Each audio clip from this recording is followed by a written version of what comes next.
worked with several of the people up at this table for years in Dr. Paul's House of Representatives office. And we'll be talking today some about coalition building. And I just wanted to start off with a couple comments about a related matter, and that is the elections that happen for congressional offices every 2 years and president every 2 years, every 4 years. And one of the byproducts of that being that people end up putting themselves into two distinct categories for the most part of being Republican or Democrat, and how that separation of people into those two categories can help prevent the coalitions that need to be built, the kind that Dr. Paul did on issues of foreign policy and civil liberties in the House of Representatives, because people see themselves as being members of one team or the other. And things that threaten that identification of people in one team or the other can be threatening to the establishment that depends on that to continue to work in a bipartisan fashion on things like war and the expansion of government that many people oppose. Just this August 7th, there was a Green Party candidate in Ohio who just won a little over 1,000 votes in a congressional special election. And it turned out that his votes could possibly, they say, have shifted who won that special election. He'd be called a spoiler, spoiling the chance of the Democrat winning. And this is something we've seen plenty of other times too, where when people vote for libertarians, for example, in an election, it's said that the libertarians spoiled the election for the Republican. Back in 2014, there was an article in the Washington Post that said just in the months leading up to the general election then that libertarians could spoil 11 elections for U.S. Senate and even some governor elections, causing Republicans to lose. And the whole concept here is that in this more recent election that Democrats own these votes that the Green Party candidate won. And in these other elections with libertarians, that the Republicans somehow own these votes. And this is a dangerous concept because it's a way of stifling people from voting for the candidate they believe is best. It's a way of forcing people into a categorization of libertarians are conservatives and Greens are liberals, and they thus have to identify with the Republicans or the Democrats. And I just wanted to look back at something that I did before I worked for Dr. Paul. Back in 2002, I was the co-manager of Ed Thompson's Libertarian campaign for governor in Wisconsin. And in that election, he won 10.5%, which is a very high number for a Libertarian candidate in statewide governor office election. And the incumbent governor who lost to the Democratic challenger said that he lost because Ed Thompson was a spoiler. Well, we had some funds left over after the election, and we did a Scott Rasmussen poll to find out who people who voted for Ed Thompson would have voted for if he had not been in the race.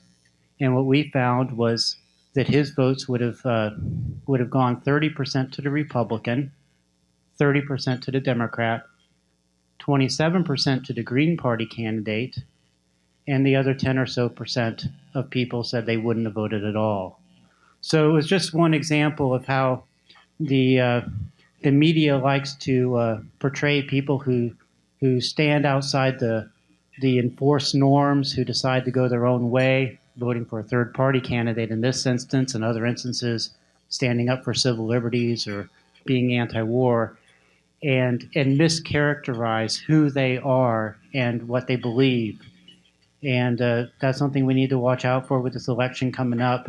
Go in there, vote for the candidate you think is best, but don't let yourself be categorized as being in one team or the other. Always look to the fundamental issues, the interests of protecting individual liberty and protecting people from an expansive empire abroad as well.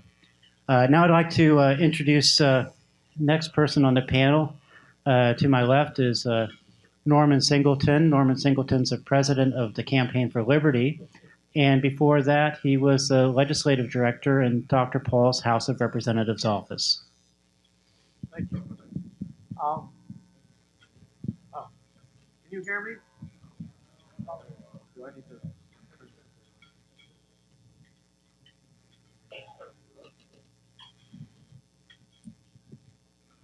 The button that says on. Adam's remarks remind me of whenever I hear Republicans or Democrats complain about third parties, quote, stealing our votes. I always wonder if the boardrooms of Coca-Cola and Pepsi ever sit around and complain about RC stealing their customers, or if they actually try to figure out why are people rejecting us. Maybe instead of trying to vote shame, is that a phrase? Did I just coin a new phrase? Libertarians into voting for the Libertarian Party, or Greens to voting for the Green Party, progressives voting for Green parties. The two major parties should try to offer something that actually appeals to us and makes it worth our while to waste our time standing in line to vote. I guess you get the little "I voted" sticker, so it's not a complete waste of time. I wanted to just talk a little bit about some of the challenges we face organizing broad coalitions in the age of Trump. It used to be possible from 2001 to 2009. We had great success as libertarians in organizing with the progressive left, although against the war, although even back then there were some problems. The big problem is, as Adam touched on, is what I call the face painters. After David Puddy from Seinfeld, those of you who are fans of the show might remember the episode where he painted his face the color of his favorite hockey team because you've got to support the team. That, to me, is a symbol of mindless partisanship. And you see that infecting the anti-war movement. You see that infecting the thoughts of progressives today, really irrationally. I mean, when did it become treason by the progressive left to question the word of our intelligence agencies? I honestly wish that we had treason like that emanating from the White House in 2002 and 2003. And if doubting the words of the people who said it's a slam dunk case that there are weapons of mass destruction in Iraq be treason, then let's make the most of treason. By the way, I enjoyed knowing all of you because I have a feeling that I won't make it back to my car in the parking lot after those remarks. And we see partisanship, and it actually is a recognized psychiatric diagnosed disorder right now called TAD, Trump Anxiety Derangement, or Trump Anxiety Disorder, among some psychiatrists today, really infecting our discourse. An example of this is there was an event on Capitol Hill with Representative Barbara Lee, a woman of the progressive left, and Representative Justin Amash, who's one of the two most libertarian members of the House of Representatives, to talk about overturning the 2001 authorization of the use of military force, which was designed to allow the president to send troops to go after those who did 9/11, not to try to impose the National Organization for Women agenda in Kabul. People seem to forget about that, plus the myriad of other things that it's been used. But Code Pink showed up to the event. Bless their hearts. Instead of praising Justin Amash for reaching across the aisles to form a left-right alliance against the warfare state, they decided to grill him about his ties to the National Rifle Association, because clearly they were putting the interest of the left, which at the time, in the wake of the Parkland shooting, was making gun control their signature issue once again, over their so-called commitment to being anti-war. Parenthetically, I will say that I heard from someone on Justin Amash's staff who was laughing about it, who said that she didn't have the heart to tell them that the truth is they don't really get along well with the NRA because Representative Amash actually puts the interest of the Second Amendment and of individual citizens' rights ahead of the interests of the Republican Party. So you see that.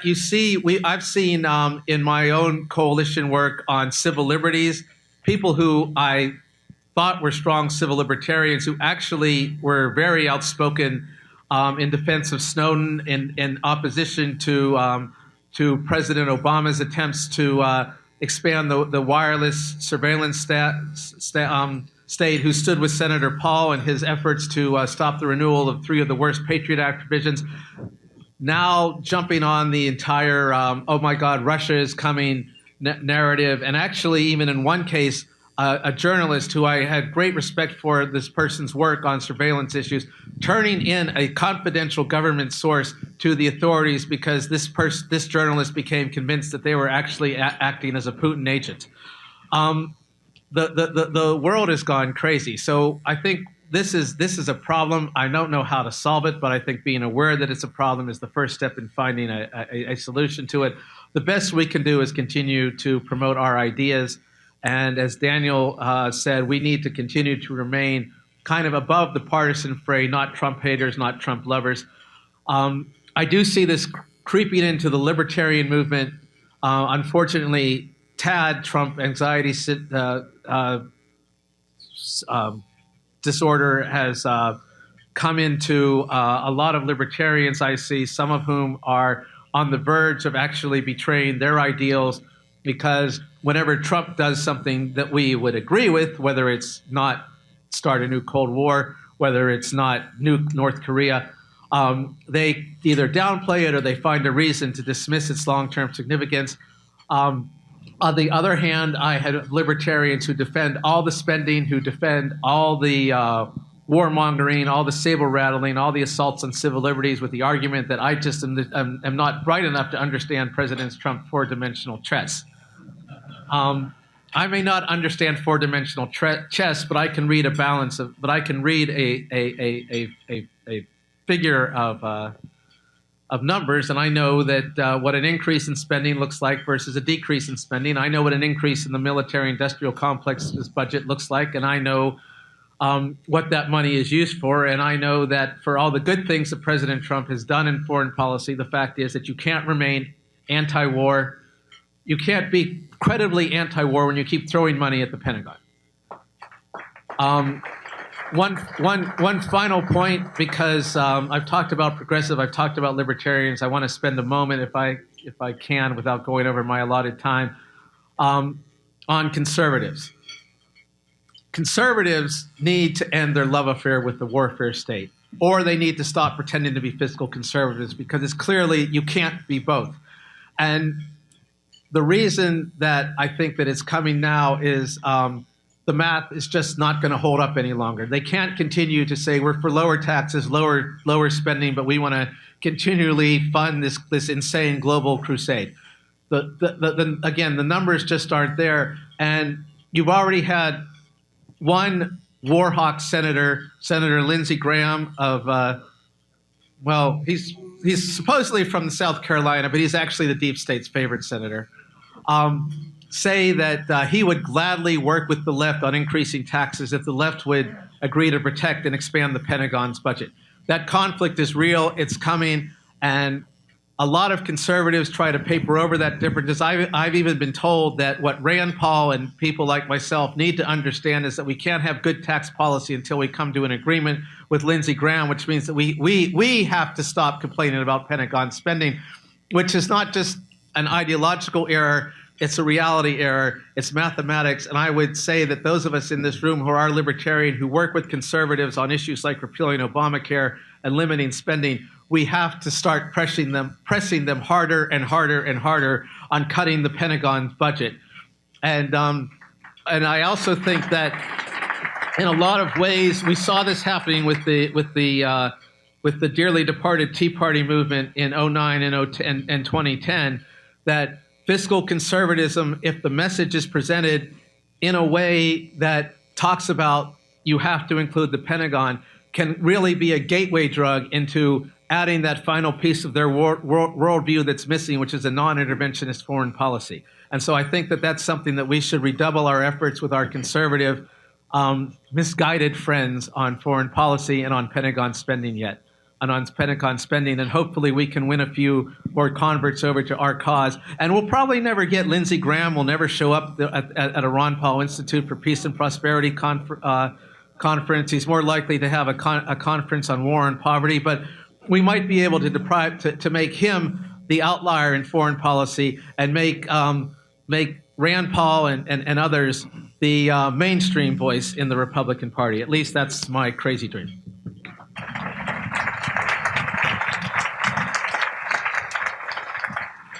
All right, our next speaker is Chris Rossini. Chris is the author of a book on monetary policy and the Federal Reserve. He works at the Ron Paul Institute with a focus on matters related to the Ron Paul Liberty Report, where you may have seen him often as the Friday co-host with Dr. Paul. Hello, everyone. Thank you. And thank you for everyone that watches every Friday. Usually my segments are about economics. Dr. Paul and I talk about all the bad stuff government does, whether it be licensing, subsidies, the Federal Reserve. But from a personal point of view, war is the number one concern when it comes to libertarian issues. War is government at its worst, not only from destruction, but from the fear that it creates. And government capitalizes on that fear. They pass the Patriot Act. They pass all the surveillance. Fear is where government thrives. So that's why all the economic issues are very important that we talk about, but they're less important to war. So that's why conferences like this and the fact that we're sold out is incredible, because people want peace, and people have been voting for peace for decades. We've been let down over and over, but you can tell that people are interested in peace and do not want war anymore. So in building coalitions on a personal level, on an individual level, anybody, whether they be left, right, center, all, right, whatever they call themselves, if they're against aggressive war, they're a potential ally.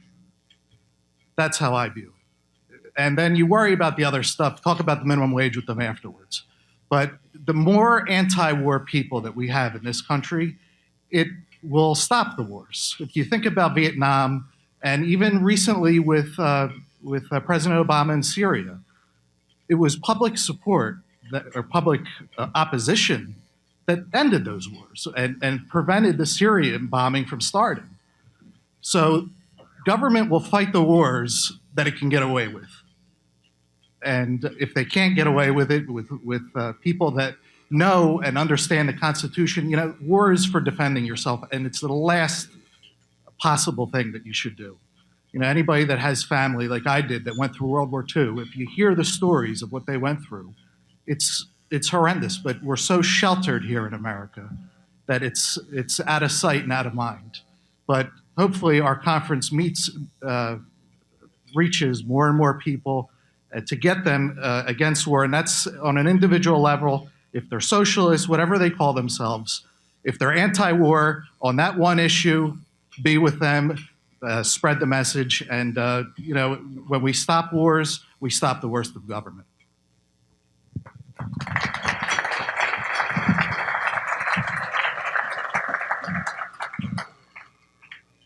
Next up, we have Daniel McAdams. He's the executive director of the Ron Paul Institute. And before that, he worked in Dr. Paul's House of Representatives office, largely on matters related to foreign policy and the U.S. military. Well, I've been talking at you all day, so I'll keep mine very short so the others will have more time. I just want to note on before I start that on a slightly emotional level, actually, Chris, I'm sorry, you aside, but this is, I think, the first gathering of all of Ron Paul's policy staff as he exited Congress, since he's exited Congress. So it's really an honor to be up here with these gentlemen who I've worked with and respected for so long.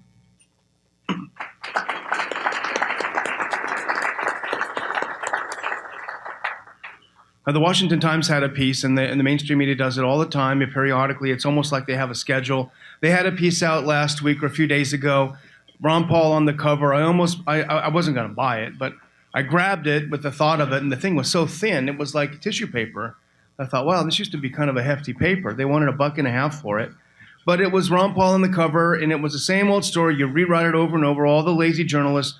The Ron Paul movement's dead. Libertarianism's dead. It's all over. No one's talking about it. Trump ruined it. Too bad. And they do this over and over again because I think, and just to build on what Adam talked about, they can't figure us out, those that are hesitant to glom on to Team A or Team B. Those of us that want to color outside the lines and to think beyond where they want us to think. So they want to keep pronouncing us dead. Maybe it makes them feel better but as I tweeted to the fellow who wrote it, he didn't tweet back, but he should come here and see, is the movement dead? I mean, why are we selling out? Why we're about to do our 1,000th episode of the Ron Paul Liberty Report, and we keep going up in numbers. So you build coalitions by taking risks, by talking to people who you may disagree with on some things, and agreeing not to talk about these things. You don't talk about religion at the Thanksgiving table if you've got a divided family. You just have to take that on board. So that's what you do. We talk about the left. There is a cleave on the left, though, and Caitlin Johnstone is an example of someone the left has, the medium left has brutally turned against because she'll talk to us. They'll listen to us, and there are many like that.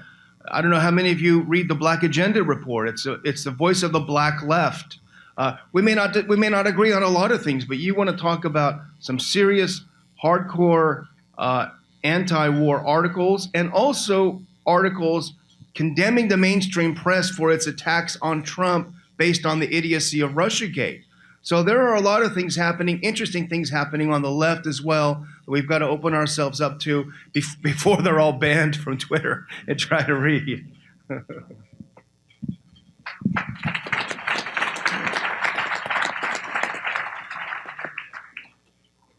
All right, next up is Paul Martin Foss. When Dr. Paul was in the House of Representatives asking questions to the chairman of the Federal Reserve and working on legislation, including Audit the Fed, Paul Martin was a person in the House of Representatives office who was helping Dr. Paul with those matters. Currently, Paul Martin is at Goldco, where he is editor-in-chief of Red T News. Thank you, Adam. Since I know we're running a little short on time, I just wanted to briefly bring up 4 points that I think can make for good coalition building, kind of drawing on my experiences with Audit the Fed. As Adam mentioned, I was responsible for managing the Audit the Fed and the Fed and competing currencies legislation, and it really kind of took me by surprise when we first introduced Audit the Fed. I figured, okay, it might be as popular as maybe it was in the early 80s, and it just took off. Immediately we had, within a few months we had 325 co-sponsors the first time we reintroduced it in the House, which was absolutely amazing. It was over a 2/3 majority, and part of that was because we built an effective coalition among Democrats. I think the first thing, if you're going to build effective coalitions, the first thing you have to do is, number one, remember your end goal.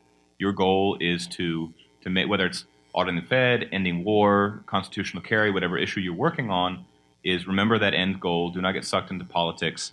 Your goal is to make change, to work for greater liberty. It's very the political process and the political environment, especially in Washington, can be very seductive. You have a lot of people who come in here with very good intentions, and within 6 months to a year, they have been completely co-opted. They've forgotten why they first came here. They've forgotten the issues they were working about because they have just been sucked into this political process, and they become partisans. They become Republicans or Democrats, and they don't think about the issues that they originally came up here to fight for. That leads to the second point, which is be nonpartisan. This is not about winning a victory for Team R, Team D, Team L, whatever. Too many people, I remember when the Republicans were still in the minority in the House, there was a member of Republican leadership who has since become a fairly prominent committee chairman, who said, well, I don't care about the principles of this matter. I just want to make Barney Frank look bad. And that kind of told me everything I needed to know about so many people on the Republican side, was that they would be with us, part of the way, as long as they could make the Democrats look bad, but they weren't really interested in the arguments and the principles behind things. It was very, very disappointing. So you have to be nonpartisan. Don't write anybody off, even if they're on the left. Don't get the attitude that, well, we'll sign on to this letter or we'll sign on to this coalition if they then decide to support something that you obviously know they're not going to support. Like, don't say, we'll sign their anti-war letter if they decide to vote against food stamps. If it's a liberal Democrat, that's obviously not going to happen. You're shooting yourself in the foot and squandering a good opportunity to build a good coalition. Kind of ties into point number 3, which is find principled partners. We were, again, very fortunate with Audit the Fed that we worked with Alan Grayson's office. He had just come into Congress. He was kind of a more left-wing than most of your establishment Democrats, but in particular, the staffer I worked with. Matt Stoller, he was a prominent liberal blogger, but he was not a partisan. He had no Hill experience. So he came in really focused on the issues, and he was not afraid to take on establishment Democrats when he thought they were wrong. And on Audit the Fed, they were wrong, and he was willing to call them out, but he was also willing to work with them and to work with us to get Democratic co-sponsors on the bill and to bring up talking points among Democrats that we may not have been able to make or would not have been taken. They may not have taken us seriously as a Republican office. He was willing to step out there. So you need to find partners like that, people who can be effective. Sometimes it's just luck of the draw, but if you happen to get a good partner in a coalition like that, can make all the difference. Number 4 is let go of your ego. Washington is a town of big egos. A lot of people who want to make names for themselves, people who want to take credit for various things. If your coalition partner wants to take credit for everything, great. Let them. Don't get upset. Don't break up the coalition because they're stealing your thunder. You'll get your opportunity. The people who are in the know, who are behind the scenes, understand the work that you've put in. Those are the people you really need to work about impressing. Don't worry about headlines or who's getting their names in newspapers, et cetera. Just keep your head down and continue working effectively in building coalitions.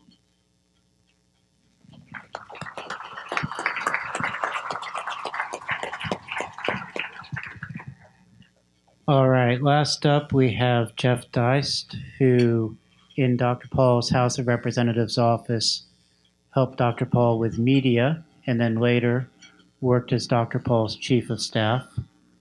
After Dr. Paul left office, Jeff assumed the leadership role at the Ludwig von Mises Institute, and he's in that position now. Thanks, Adam. The two really big issues of our day, war and peace and the Fed, from my perspective anyway, are really nonpartisan. And if you talk to people, you'll find, first and foremost, on the war issue, there's zero constituency for continuing our wars in the Middle East out in this country. Outside of the counties that comprise the D.C. metro area, there are zero constituencies for these wars. So the fact that they continue and continue and continue shows that democracy really doesn't work in the sense that we think that we sort of order our representatives to do what we want. So it's really an easy in for people. Even the most ardent people on the left or right in the Trump sphere today are starting to realize that the trillions of dollars in debt we've amassed as a result of being in Afghanistan now, 17 years. We heard Mr. Wilkerson say, or Colonel Wilkerson earlier say, we're going to be there for 50 years.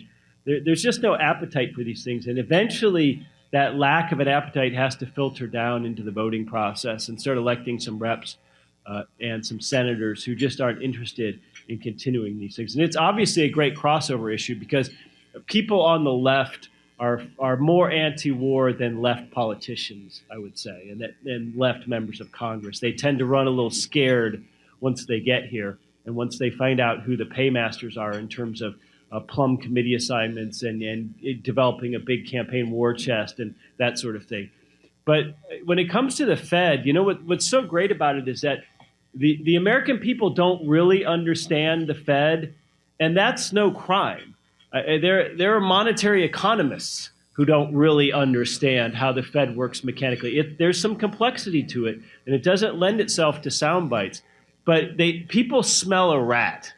They sense that there is a class of people who are being unjustly enriched as a result of the central bank process, and especially the primary dealers, the banks that sort of have first dibs on the newly created money and credit. So they smell a rat, and even if they can't connect all the dots, it's a great populist message. We think that libertarianism is so cerebral and it's so conceptual, but you go back to Dr. Paul's 2 campaigns, and his 2 resonating messages were populist. Get out of the Middle East, okay? End the Fed.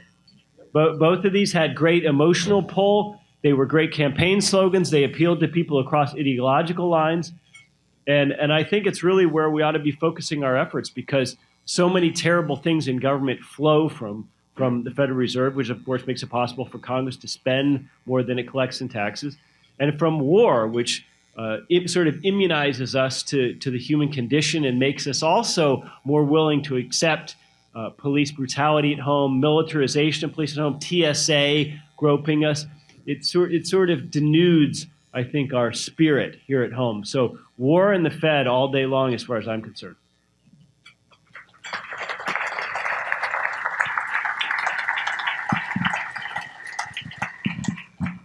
Yeah, just to conclude things, I think Dr. Paul has set a great example of how you can be principled and at the same time work on coalitions to accomplish particular goals.